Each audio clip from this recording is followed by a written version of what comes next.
first impression of Damascus is one of surprise as we notice the modern appearance of the Sariah Square in the center of the city. But our opinion soon changes as we step a few paces away.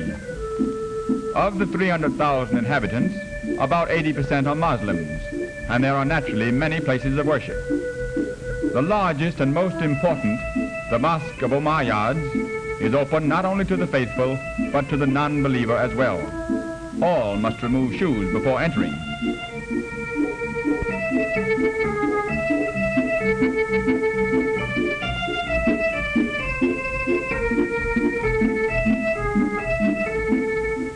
Damascus is a hot and dry city. The many vendors of cool sweet water do a thriving business. They clap the little brass bowls to make their presence known.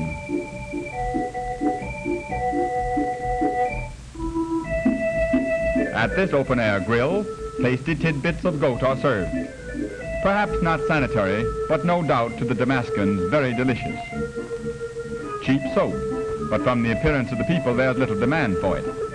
Syrian oranges are delicious and inexpensive too. They are sold by weight, and a dozen large ones cost only a few pennies.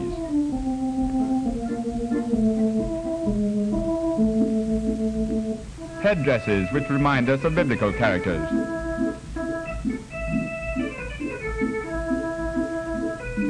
A new rug from Persia. And here's a novel way to display a rug. An auctioneer, carrying it over his shoulders, solicits bids as he walks about. Damascus is at the end of the caravan routes from Persia and Mesopotamia. During the day, many camel trains from the east enter the city and trail through the winding streets. The narrow bazaar streets are covered by high arched metal roofs. The name of this one is familiar to all of us, the biblical street called Straight. We stop at a small outdoor bakery, for the strange manner in which bread is baked interests us. The ball of dough is twirled. When it is large enough, it's placed over a pillar and thrust into the oven. A gentle pat causes it to cling to the hot walls, and the pillar is removed. The handful of straw is for the fire.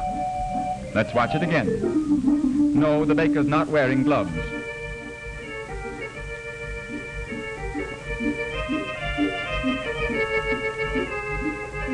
The bread is fresh when bought over the counter, but from a merchant, it's generally after much handling and when many flies have sampled it.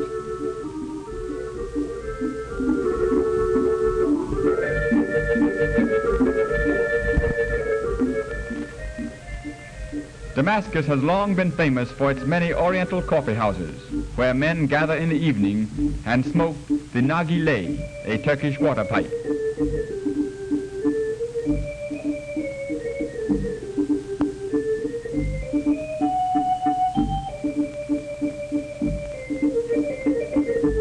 The tobacco is placed in the metal top and kept burning by a small piece of charcoal.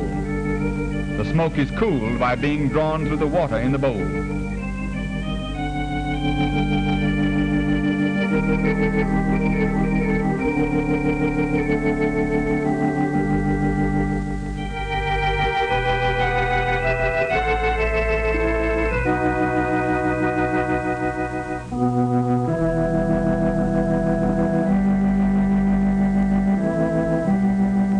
We look upon the walls of old Jerusalem, walls which have been destroyed and rebuilt many times. There is a modern Jerusalem with many fine buildings and splendid streets and boulevards. But on this visit, our interests lie within the old city, and here we shall devote all our time. At the Jaffa Gate, an officer directs a strange assortment of traffic.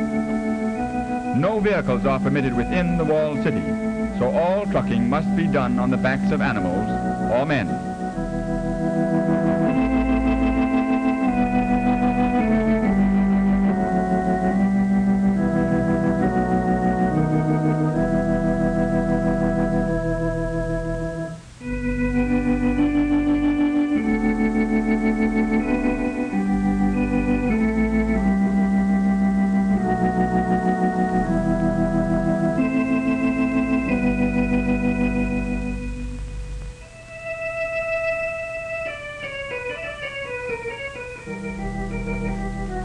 The finest gate of Jerusalem is the Damascus gate in the north wall, so named because through it passes the old road to Damascus. Beneath the gate, a man of the desert reads fortunes in the sand.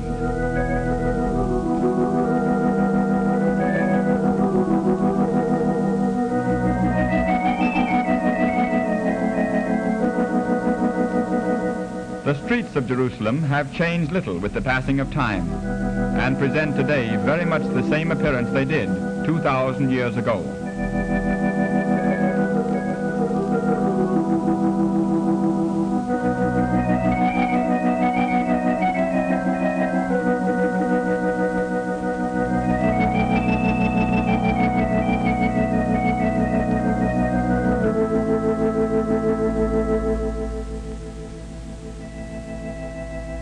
The narrow David Street is the chief business thoroughfare of the old town.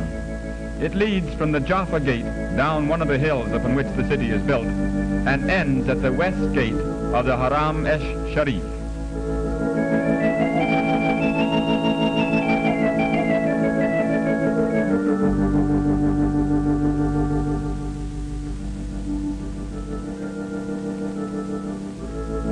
Money changers are still found in the marketplaces.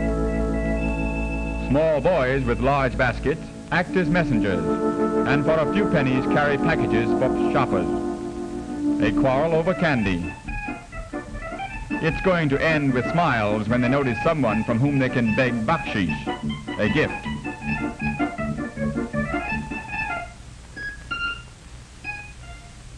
A new use for old automobile tires. Crude but serviceable shoes.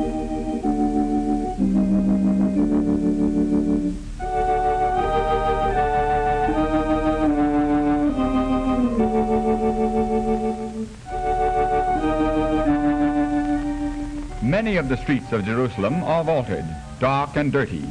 The sole light comes from small openings in the top, and only in the middle of the day does any sun penetrate, casting as it does a strange light on the passers-by.